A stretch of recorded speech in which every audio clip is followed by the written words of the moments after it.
नमः शिवाय। श्री शिवाय नमस्तुभ्यं।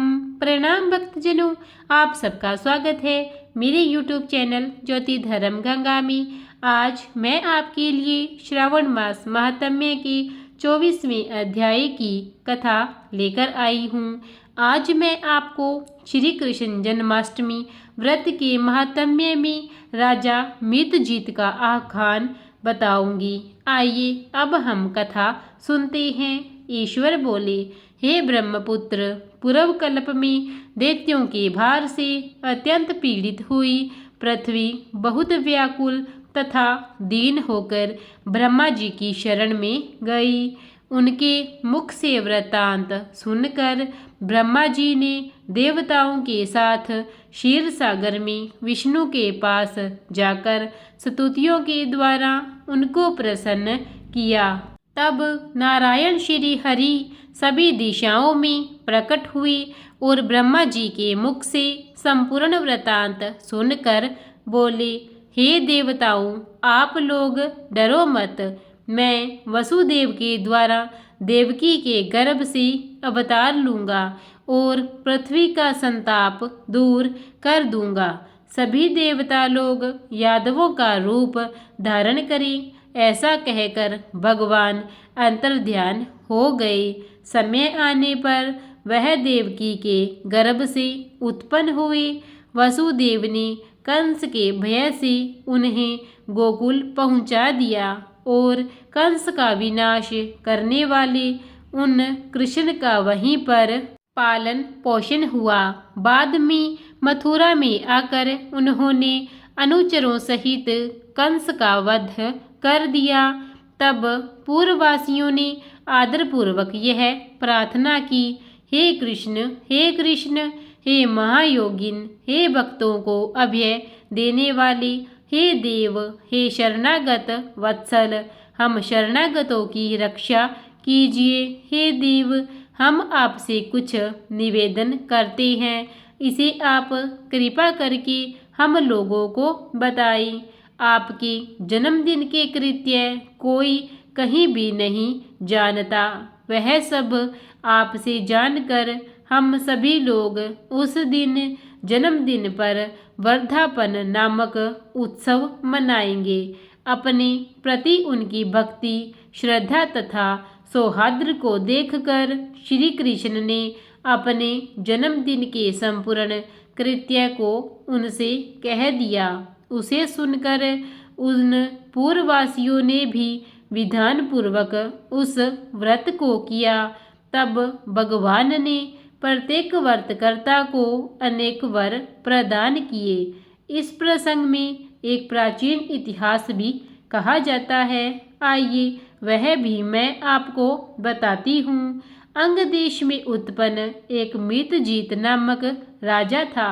उसका पुत्र महासेन सत्यवादी था तथा सन्मार्ग पर चलने वाला था। सब कुछ जानने वाला वह राजा अपनी प्रजा को आनंदित करता हुआ उनका विधिवत पालन करता था। इस प्रकार रहते हुए उस राजा का अकस्मात देवयोग से पाखंडियों के साथ बहुत काल पर्यंत साहचर्य हो गया और उनके संसर्ग से वह राजा अधर्मपरायण हो गया। वह राजा वेद, शास्त्र तथा पुराणों की बहुत निंदा करने लगा और वर्णाश्रम के धर्म के प्रति अत्यधिक द्वेष भाव से युक्त हो गया। हे मुनिश्रेष्ठ, बहुत दिन व्यतीत होने के पश्चात काल की प्रेरणा से वह राजा मृत्यु को प्राप्त हुआ और यमदूतों के अधीन हो गया। यमदूतों के द्वारा पाश में बांधकर पीटते हुए यमराज के पास ले जाते हुए वह बहुत पीड़ित हुआ। दृष्टों की संगति के कारण उसे नरक में गिरा दिया गया और वहाँ बहुत समय तक उसने यातनाएं प्राप्त की। यातनाओं को भोग कर अपने पाप के शेष भाग से वह पिशाच योनि को प्राप्त हुआ। भूख व प्यास से व्याकुल वह भ्रमण करता हुआ मारवाड़ देश में आकर किसी वेश्या के शरीर में प्रवेश करके रहने लगा। वह उसी के साथ पुण्यदायिनी मथुरापुरी चला गया। वहाँ पास के ही रक्षकों ने उस पिशाच को उसके गृह से निकाल दिया। तब वह पिशाच वन में तथा ऋषियों के आश्रम में भ्रमण करने लगा। किसी समय देवयोग से श्री कृष्ण जन्माष्टमी के दिन व्रत करने वाले मुनियों तथा द्विजों के द्वारा महापूजा तथा नाम संकीर्तन आदि के साथ रात्रि जागरण किया जा रहा था। वहां पहुंचकर उसने विधिवत सब कुछ देखा और श्री हरि की कथा का श्रवण किया।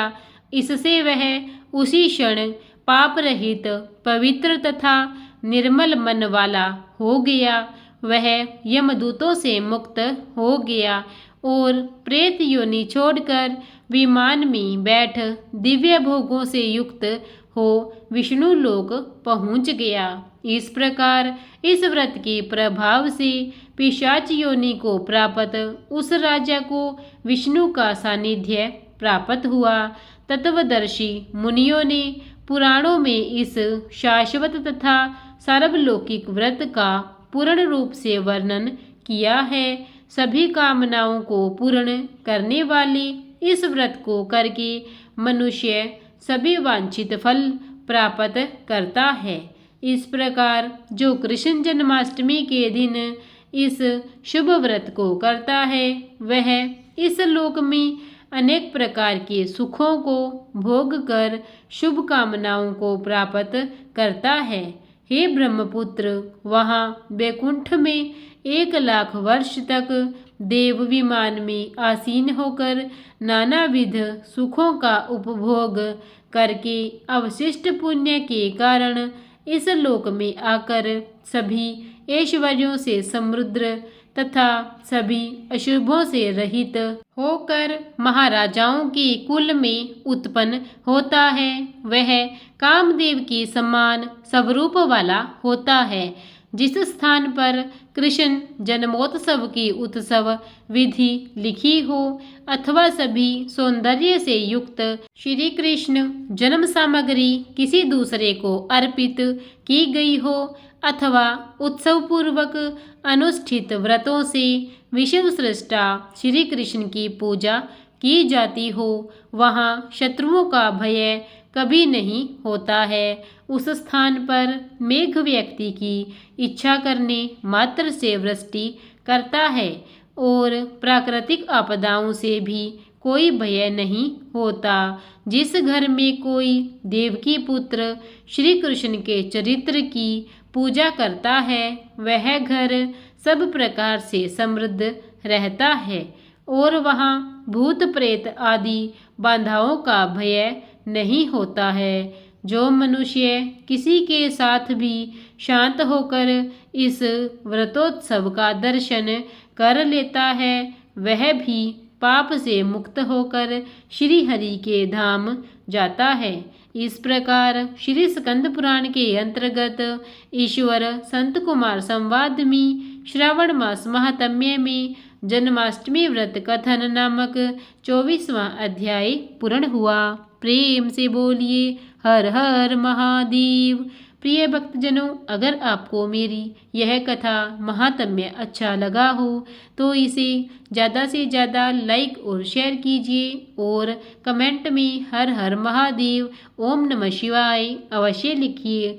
और अगर आप मेरे चैनल पर नए हैं, आपने अब तक मेरे चैनल को सब्सक्राइब नहीं किया है तो कृपा करके उसे सब्सक्राइब कर लीजिए और बेल आइकन दबा दीजिए ताकि नित्य मेरी सभी वीडियो के नोटिफिकेशन आपको सबसे पहले मिलते रहें।